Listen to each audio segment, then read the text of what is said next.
Hello friends, कैसे हैं आप सब। उम्मीद करते हैं अच्छे होंगे। आज मैं क्लास 10 के सांख्यिकी पे बात करूंगा। सांख्यिकी सांख्यिकी यानी स्टैटिक्स। और स्टैटिक्स स्टैटिक्स स्टैटिक्स में जो है माध्य निकालते हैं। तो माध्य निकालने के लिए तीन विधियां हैं। माध्य निकालने के लिए तीन विधियां। माध्य को कहते हैं मीन, और मीन को जो है एक्स बार से प्रदर्शित करते हैं। इसको निकालने के जो है तीन विधि है तीन विधि है तीन विधि है, जिसमें से पहली विधि जो है पहली विधि है प्रत्यक्ष विधि। प्रत्यक्ष विधि जिसे कहते हैं डायरेक्ट मेथड।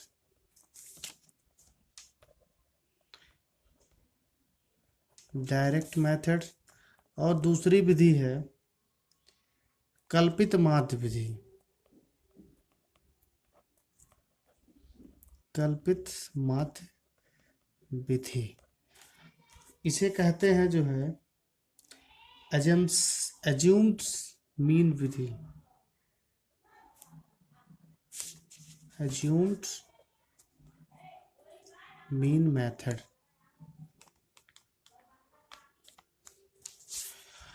और जो तीसरी विधि है इसे कहते हैं पग विचलन विधि। पग विचलन विधि से कहते हैं step deviation method. Deviation methods. अब इनके सूत्र हम बारी बारी से आपको बता देंगे। इनके जो सूत्र हैं,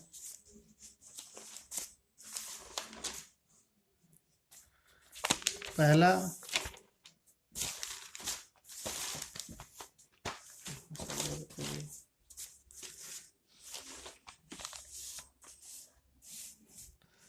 जो प्रत्यक्ष विधि है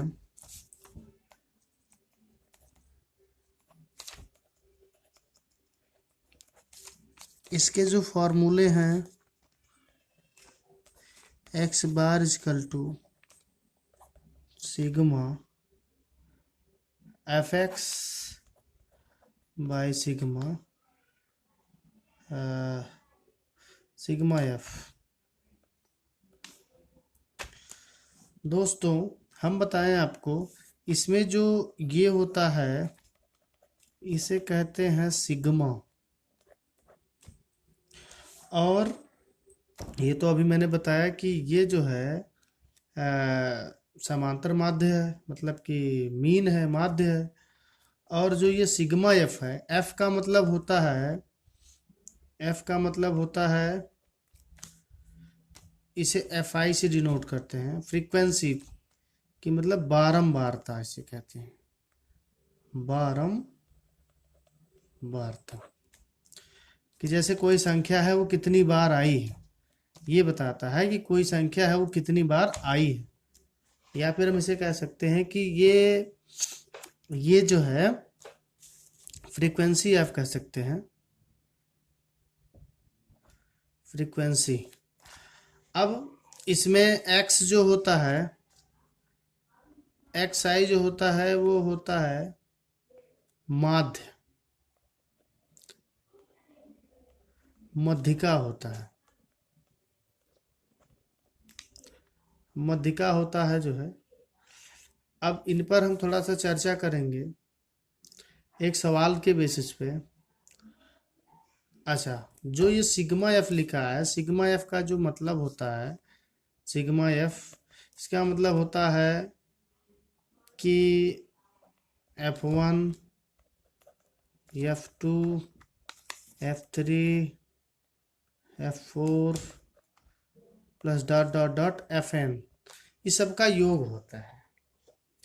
और जो सिग्मा एफ होता है, सिग्मा एफ आई और एक्स आई जो होता है, इसका मतलब होता है कि सिग्मा, अरे F1 x1 plus F2 x2 plus x2 F3 और x3 dot dot dot Fn xn, इस सब का योग होता है।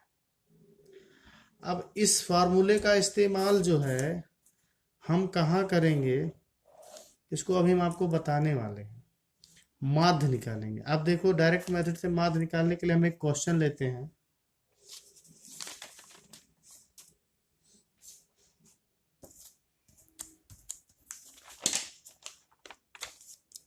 जैसे कि दोस्तों आप देख रहे हैं कि हमने एक चार्ट बना रखा है और इस चार्ट में साक्षरता दर दिखाया गया है और नगरों की संख्या है और FI है और FI XI है। तो ये जो साक्षरता दर होता है, ये होता है हमारा बारंबारता होता है। तो हम इसका जो है इन दोनों को जोड़कर और 2 से भाग कर देते हैं तो हमें ये वैल्यू मिल जाती है मध्यिका। अगर जो हमें ये बारंबारता दी हुई है, तो अगर जो इन दोनों को हम जोड़ के 2 से भाग कर देते हैं तो ये वैल्यू मिल जाती है। तो हम इनको अगर जोड़े तो 5 5 10 के 0 और 5 4 9 और 1 10। इसी प्रकार हमने इस सारे को जोड़ लिया। जोड़ने के बाद यहाँ पे देखो नगरों की संख्या FI की वैल्यू दी गई है कि जैसे इसमें जो है ये वर्ग अंतराल होता है, ये बारंबारता ये दी हुई है और इसे हम वर्ग अंतराल कहते हैं। इनमें हमें पता करना होता है कि जो जैसे एक नगर की जनसंख्या के बारे में बता रहा है, साक्षरता दर के बारे में, 45 और 55% के बीच जो है तीन व्यक्ति हैं, 3 नगर हैं। 55 और 60 के बीच 10 हैं और 65 और 75 के बीच 11 और 75 और 85 के बीच 8 है। इसी प्रकार ये दे रखा रहता है। तो हम इस वर्ग अंतराल को जो है मध्यिका में डिवाइड कर देते हैं। अभी हमने आपको बताया इस 45 और 55 को जोड़ लेंगे और 2 से भाग कर देंगे। तो इसी प्रकार भाग करने पर जो मध्यिका आई XI हमारी ये हो गई। अभी हमने प्रत्यक्ष विधि में जो सूत्र बताया था कि इन दोनों का मल्टीपल कर लेंगे, 5 3 15 150 और 6 दहाई 60 600, 11 दहाई 177, 11 7 77 760। तो इस प्रकार हम देखते हैं इन सारे का जो है मल्टीप्लाई कर लेते हैं। मल्टीप्लाई करने के बाद इनको हम सारे को जोड़ लेते हैं। तो मैंने अभी आपको बताया कि इनको जो जोड़ते हैं इस सिग्मा FI XI हो जाता है पूरा जोड़। सारे को जोड़ते हैं तो सारा जोड़ जो है इतना आ गया। और F को जोड़ लिया, सारे F को जोड़ लिया, ये कौन कितनी बार आया है, तो ये सिग्मा F हो गया। अब हमें फार्मूला पता है मीन का, कि ये जो मीन का फार्मूला है sigma FXI upon sigma F है। इसमें हम इसको रख दिया, इनको रखने के बाद इनसे भाग कर दिया। दोस्तों आपने पिछली कक्षाओं में तो डिवाइड पढ़ ही रखा होगा। तो इनको भाग कर दिया तो 3 स्थान तक हमने भाग किया। अब भाग करने के बाद हमें अगर जो वैल्यू ज़्यादा होती है, 2 से कम होता है तो एक जोड़ लेते हैं, 2 से ज़्यादा होता है तो एक, 5 से कम होता है तो एक जोड़ लेते हैं और 5 से ज़्यादा होता है तो छोड़ देते हैं। तो इधर देखिए कि यहाँ पर ऐसे 2 दिया है तो इनको छोड़ दिया और हमें 2 ही स्थान तक लेना था। तो एक विधि तो मैंने आप लोग को यहाँ पे बता दी है। अब दूसरी विधि जो है हमारी कल्पित माध्य विधि, उसको हम बताने वाले हैं। कल्पित माध्य विधि दोस्तों मैंने इसका भी जो है चार्ट बना रखा है पहले से, ताकि आप लोग को समझाने में दिक्कत ना हो। दोस्तों यहाँ पर अभी तक मैंने जो काम किया, इन तीनों में कोई डिफरेंस नहीं होता है, तीनों में अंतर समान होता है। यहाँ तक अभी हमने काम किया था, एफ आई और एक्स आई को मल्टीप्लाई कर लेते थे। तो ये कल्पित माध्य विधि में थोड़ा सा इनको सिंप्लीफिक मतलब सरल कर लिया जाता है। तो देखो दोस्तों, अभी हमने यहाँ तक आपको समझाया था कि एफ आई और एक्स आई निकालते हैं। तो यहाँ पर थोड़ी सी कहानी कल्पित माध्य में बदल जाती है कि सारे डाटा सेम रहते हैं। इसमें भी देखो वही जोड़ेगा तो सिग्मा एफ आई जो आया वो 35 आया है। और जो ये कल्पित माध्य, यहाँ इस कल्पित माध्य को हम अपने गुणा को सरल करने के लिए हम इसमें मान लेते हैं कि जैसे जो इनमें से जो बीच में होता है, मध्य में जो होता है, जिसे मान लेते हैं किसी एक को, तो इन वैल्यूओं के बीच में मध्य में यही एक संख्या आ रहा है, मान लो इसे 70 आ गया। अब इस 70 को ऊपर वाले से घटा देते हैं और नीचे वाले से घटा देते हैं। अब देखिए दोस्तों कि हम इनको घटाते कैसे। ऐसे देखो 50 माइनस 70 ये -20 आ गया, 60 माइनस 70 है जो -10 आ गया। अब ये 70 माइनस 70 0 हो गया। इस तरह से हम इसको घटा लिए, 80 माइनस 10 20, ये सारी वैल्यू आ गई। घटाने के बाद अच्छा, ये डी जो होता है ये हमारा जो है इन दोनों का अंतर होता है। तो इसे जो ये ए होता है यही हमारा कल्पित माध्य होता है, जो फॉर्मूले में जाके ऐड होता है। अब अभी मैंने आपको ये बताया कि इसका कल्पित माध्य इसको ए मान लिया गया। अब इन दोनों में देखिएगा आप लोग, एफ आई, अभी मैं इन ये जो डी आई होता है इनका एफ आई से मल्टीप्लाई कर लेते हैं। तो इनकी वैल्यू देखो दोस्तों -20 आई है, तो 20 का गुणा इनसे करेंगे तो 60 हो जाएगा, -60। अब -60 जो है इसी प्रकार 10 से गुणा करेंगे, 10 इससे तो 100 -100 हो जाएगा, और 0 का करेंगे तो ये 0 ही हो जाएगा। इस प्रकार हम ऐसे मल्टीप्लाई कर लेते हैं दोस्तों। करने के बाद हम क्या करते हैं, ये जो मल्टीप्लाई वाले पार्ट होते हैं इनको हम जोड़ लेते हैं। अभी आप कहोगे कि हम कैसे जोड़ते हैं, तो मैं बता रहा हूँ। देखो ये जो माइनस वाले हैं, माइनस माइनस तो आपस में जुड़ते ही हैं, आप लोग को पता होगा कि -60 और -100 को जोड़ोगे तो 160 हो जाएगा। अब ये जो इधर अभी आपने देखा, ये जो वैल्यू है ये प्लस में है, ये वैल्यू है ये माइनस में है, क्योंकि छोटी वैल्यू थी। तो इनको और इनको जोड़ा तो ये 140 हो गए। अब इसमें कहानी ये बनती है कि इनको मैं इनसे घटा देता हूँ, तो माइनस वाली की वैल्यू ज़्यादा है, तो घटाने के बाद हमें पता है कि माइनस ही रखना है। तो इसलिए जब हम इस माइनस वाली वैल्यू से इस प्लस वाली वैल्यू को घटाते हैं तो देखो -20 आता है। अब -20 जो आया वो सिग्मा एफ आई और डी आई की वैल्यू आती है। अब दोस्तों मैं आप लोग को बता दूं कि जो कल्पित माध्य की जो फॉर्मूला है वो होता है x bar A sigma F I D I और सिग्मा एफ। अब दोस्तों ए का मान तो आप लोग को पता है, अभी आपने कल्पित माध्य माना था। अब यहाँ पर 70 को रख दिया गया, sigma F I D I का मान -20 आप लोगों ने निकाल रखा है, सिग्मा एफ का मान 35 तो आप लोगों ने यहाँ पे देख रहे हैं, यहाँ पे 35 है ही। इसी 35 को यहाँ पे रख के इनको मैं काट पीट के इनको भाग कर देता हूँ। तो भाग करने के दौरान ये आ जाता है दशमलव में। तो ये जो कल्पित माध्य होता है ये 70 होता है। 70 में से अब चूंकि ये प्लस होता है तो प्लस माइनस माइनस, अब घटा दिया इनको 70 में से, तो ये हो गया कितना 69.43। अब इनको ये हमारा जो है आंसर हो जाता है। तो दोस्तों हो गया ये कल्पित माध्य विधि। इसका फार्मूला बस यही है, इसमें कोई कठिनाई नहीं है। जिन लोगों को जो प्रॉब्लम होगी वो बता सकते हैं मुझे कि कहाँ पे दिक्कत आई। और जो तीसरा विधि है पग विचलन विधि, इसमें भी दोस्तों सारी बातें सेम हैं, इसमें सारी बातें सेम हैं, आप सब देख सकते हो। पग विचलन विधि में ऐसे देखो सारी मेथड सेम हैं, बस खाली थोड़ा सा अंतर है। हम देखो ये यहाँ तक तो ये और ये अभी तक हमने निकाला, और यहाँ तक भी कहानी चल चुकी थी।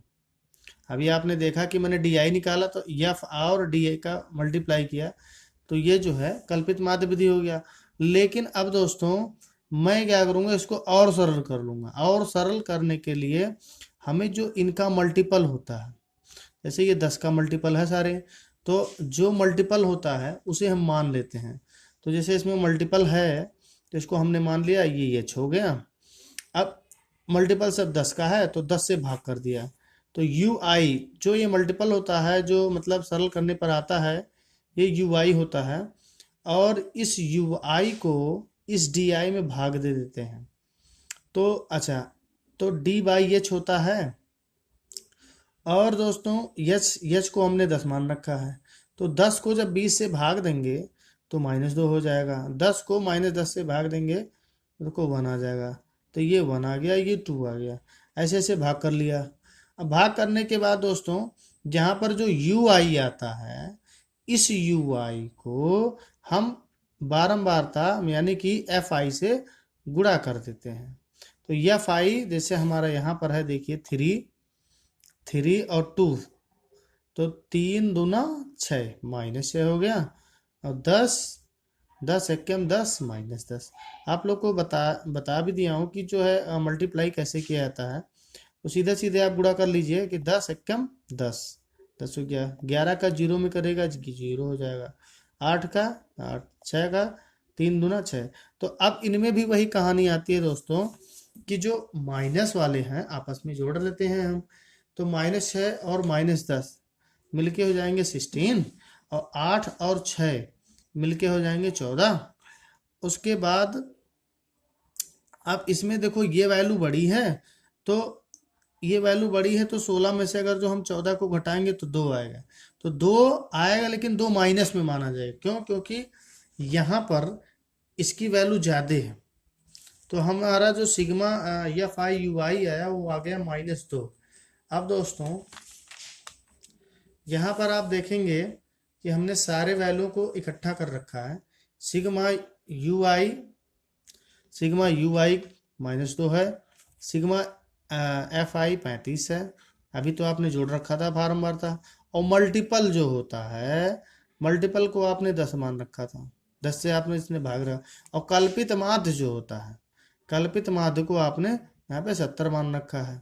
तो दोस्तों जो इसका फॉर्मूला होता है पग विचलन विधि का, x बार बराबर a कल्पित माध्य sigma F I you I upon sigma H गुणे ये जो मल्टीपल होता है h का गुणा हो जाता है इसमें।